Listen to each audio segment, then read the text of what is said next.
Os superporta-aviões modernos da Marinha dos Estados Unidos, mais de 80 mil toneladas de política externa americana em movimento.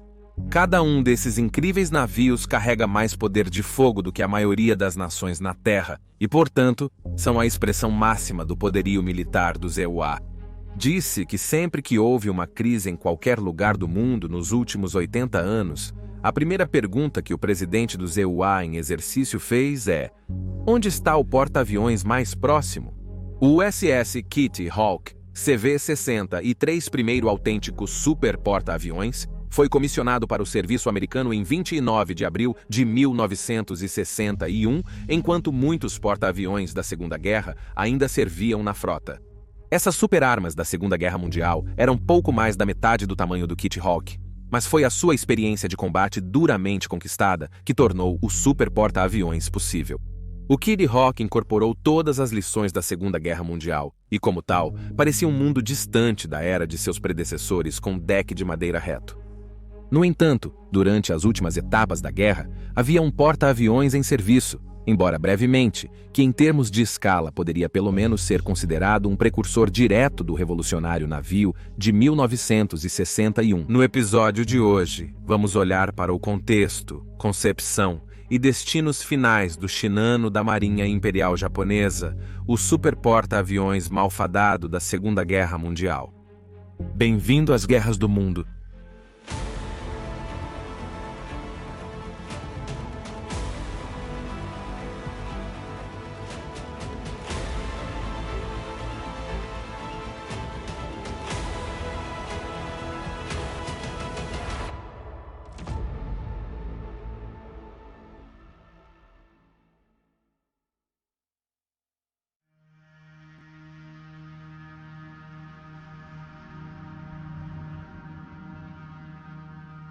Após o armistício de 11 de novembro de 1918, os planejadores navais foram forçados a aceitar o fato de que a guerra havia demonstrado que os encouraçados, que uma vez reinaram supremos nos altos mares, não eram mais a última palavra em guerra naval.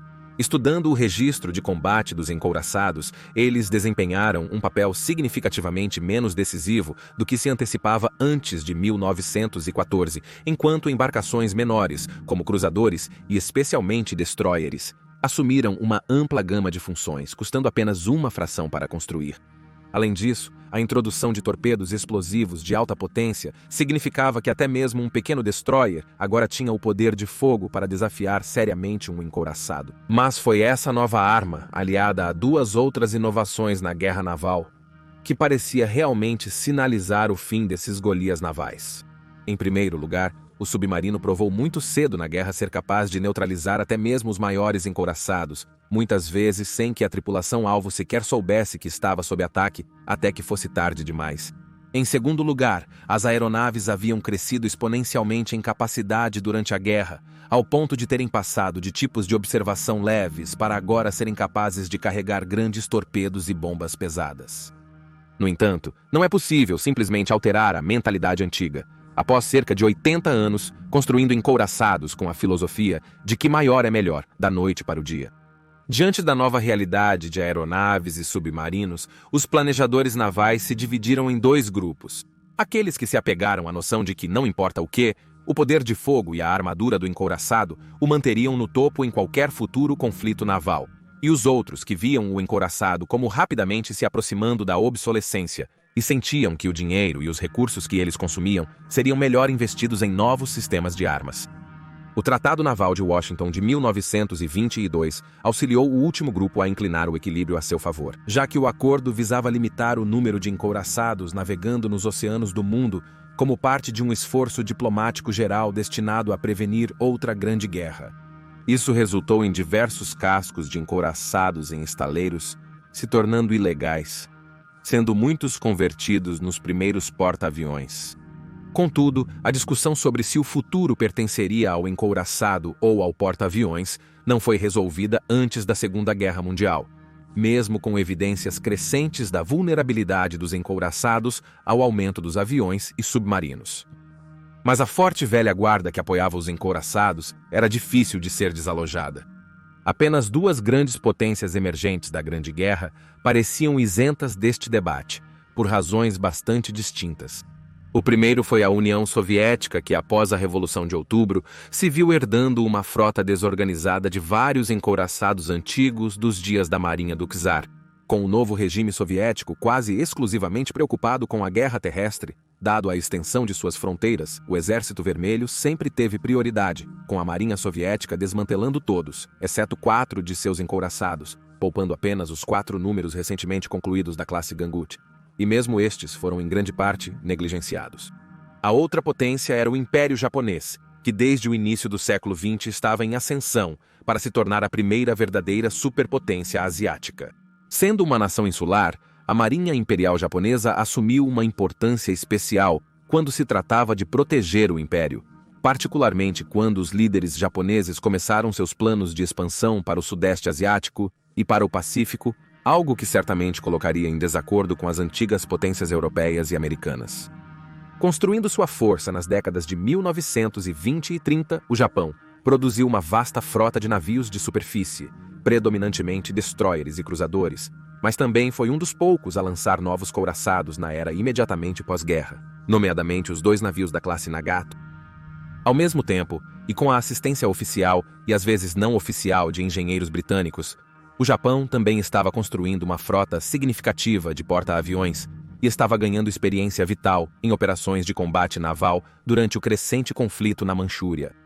Sob a orientação de líderes talentosos como o almirante Yamamoto, o Japão construiria a frota de porta-aviões mais poderosa do mundo até 1941, apoiada por uma grande força de bombardeiros baseados em terra. Assim, o Japão era provavelmente uma das marinhas mais equilibradas do mundo em termos de tecnologia e doutrina operacional. Mas mesmo assim, havia aqueles na liderança japonesa que ainda expressavam o desejo de produzir um novo encouraçado ultramoderno que pudesse desafiar qualquer encouraçado das marinhas dos EUA ou reais. Entre 1934 e 1937, a Marinha Japonesa estudou 23 propostas separadas para o seu novo super-encouraçado, o tipo do qual o mundo nunca tinha visto antes de se decidir por uma configuração final, que foi imediatamente ordenada para construção sob um véu de absoluto sigilo. Pesando quase o dobro da classe Nagato anterior, com 71 mil toneladas quando totalmente carregado, os japoneses planejaram 4 desses encouraçados impressionantes que teriam 9 enormes canhões principais de 18,1 polegadas, os maiores já montados em um encouraçado. Esses incríveis canhões podiam disparar projéteis de alto explosivo de 3.240 libras a um alcance de 41 quilômetros. Os super-encouraçados foram planejados para desafiar os encouraçados americanos, cientes que eles eram limitados pelo Canal do Panamá. Qualquer encouraçado americano capaz de desafiar o novo super-encouraçado japonês não passaria por este canal. Portanto, se fossem implantados a partir de estaleiros ou bases na costa leste, levariam muito tempo para navegar ao redor da América do Sul, período no qual navios japoneses poderiam causar estragos. Mesmo assim, os japoneses não estavam satisfeitos e já consideravam a construção de navios de segmento com canhões de 20 polegadas. Para referência, os encouraçados da classe Estados Unidos da América dos EUA vinham equipados com 9 canhões de 16 polegadas em um casco apenas 2/3 do tamanho dos novos navios japoneses. O primeiro da classe, Yamato, foi concluído apenas uma semana após o ataque a Pearl Harbor e rapidamente serviu como navio almirante do almirante Yamamoto. Logo em seguida veio o segundo super-encouraçado, Musashi, e grandes coisas eram esperadas deles. E ainda assim, quase imediatamente, esses incríveis navios, que merecem justamente o título de encouraçado supremo, se viram em segundo plano em relação a AOS porta-aviões japoneses.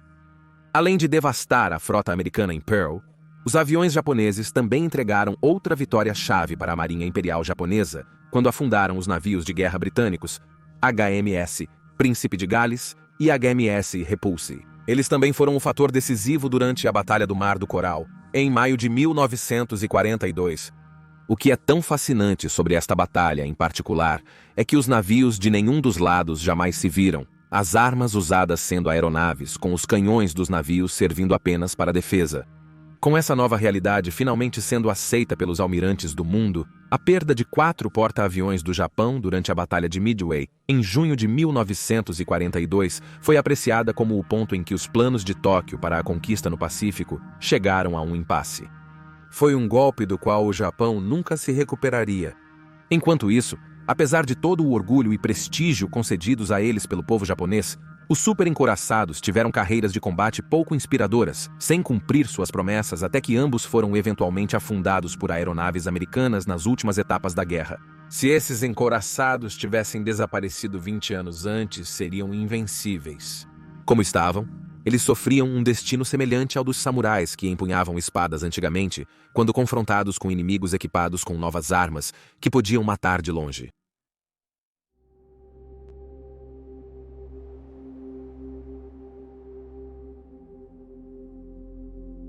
Em 4 de maio de 1940, um terceiro encouraçado construído com as especificações impressionantes do Yamato foi estabelecido no estaleiro naval de Yokosuka e com o início da guerra com os Ewha, o casco, que seria batizado de Shinano, havia sido construído até o convés principal.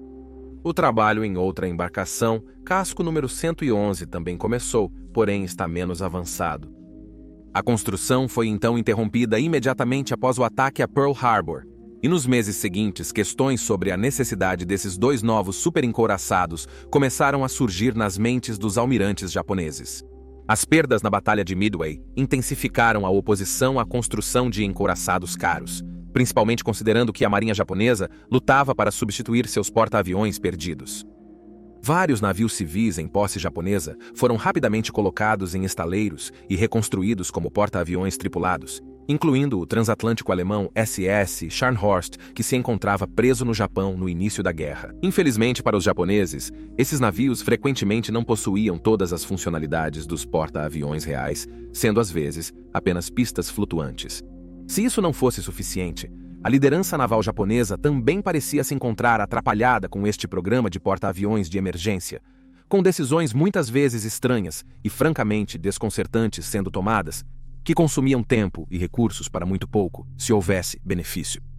Foi contra esse cenário desesperado que os japoneses começaram a olhar para o imenso casco do terceiro classe Yamato, em Yokosuka, e a considerar seriamente a reutilização do navio como um porta-aviões superdimensionado. Tendo realizado estudos de viabilidade, os resultados no papel se mostraram impressionantes e poderiam teoricamente ajudar a resolver a situação cada vez mais crítica dos porta-aviões do Japão de uma maneira significativa, para dizer o mínimo.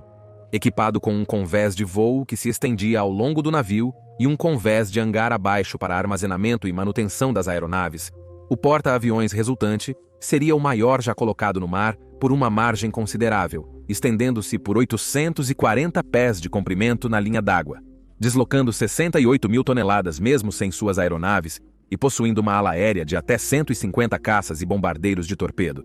Para fins de comparação, era mais do que o dobro do tamanho do porta-aviões da frota USS Essex da Marinha dos Estados Unidos. Conforme o trabalho começou, ficou claro que essa não seria uma conversão simples. Grande parte da maquinaria e infraestrutura para o seu papel como navio de guerra já havia sido colocada e teria que ser removida para fazer do Shinano o super porta-aviões que se esperava que ela fosse. No entanto, foi nesse momento que outro pensamento começou a se infiltrar a respeito do uso do navio.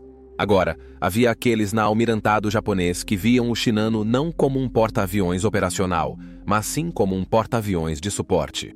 Nesse novo conceito, o Shinano serviria como um navio de reabastecimento para outros porta-aviões, carregando combustível, munições e peças sobressalentes. Em combate, aviões de outros porta-aviões pousariam no super porta-aviões para reabastecer, rearmar e decolar para novas missões. Acreditava-se que isso aumentaria dramaticamente a taxa de retorno dos aviões de guerra japoneses em qualquer batalha. Mas isso foi visto como um desperdício do navio por aqueles que queriam que o Shinano fosse um verdadeiro porta-aviões de frota. Assim, Shinano se encontrou no centro de uma guerra burocrática entre os campos opostos. No final, aqueles a favor da ideia do porta-aviões de apoio venceram o debate. Mas o trabalho de conversão foi lento e frustrante, devido a uma série de fatores. Não menos importante foi a crescente ameaça dos aviões americanos sobrevoando as ilhas principais. Não seria até 8 de outubro de 1944 que Shinano seria lançado, momento em que os almirantes japoneses estavam clamando para que o navio entrasse na luta contra os americanos, tendo acabado de perder mais 2 porta-aviões de frota e um porta-aviões de escolta na Batalha do Mar das Repúblicas das Filipinas em 19 de junho de 1944. Portanto, em 24 de outubro, Musashi, um dos antecessores de Shinano, foi afundado por aviões americanos da Força Tarefa 38. Desde o início, o navio tinha uma aura de infortúnio ao seu redor. No lançamento, o navio sofreu pequenos danos quando uma estrutura à prova d'água se soltou, permitindo a entrada de água do mar que empurrou o porta-aviões contra o cais. Aqueles que presenciaram o acontecimento o viram como um mau presságio. Em novembro, o navio já havia quase assumido sua forma final, ostentando um convés de voo de 839 pés de comprimento, que, seguindo a experiência da Batalha de Midway, foi blindado a uma profundidade de 2,95 polegadas. Como a maioria dos porta-aviões japoneses naquela época, o Shinano estava bem armado com 16 canhões de 5 polegadas, 145 canhões antiaéreos de 25 mm e 336 lançadores de foguetes antiaéreos de 5 polegadas. Uma vez operacional, também se esperava que o porta-aviões de suporte tivesse uma ala aérea defensiva de cerca de 40 caças. A energia era derivada de 12 caldeiras de tubo de água, gerando 150 mil cavalos de potência que moviam 4 enormes hélices que davam ao porta-aviões uma velocidade máxima de 28 nós, uma figura impressionante para um porta-aviões de seu tamanho.